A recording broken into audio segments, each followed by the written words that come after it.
If your TV isn't pulling its weight, it's time for an upgrade.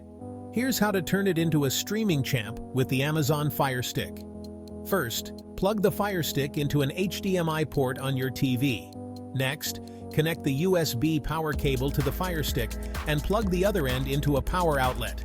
Grab your TV remote and switch to the HDMI input you used. You should see the Firestick loading screen. Now, grab the Firestick remote. Follow the on-screen instructions to pair it. Connect to your Wi-Fi network by selecting it from the list and entering your password. Sign into your Amazon account, or create one if you don't have it.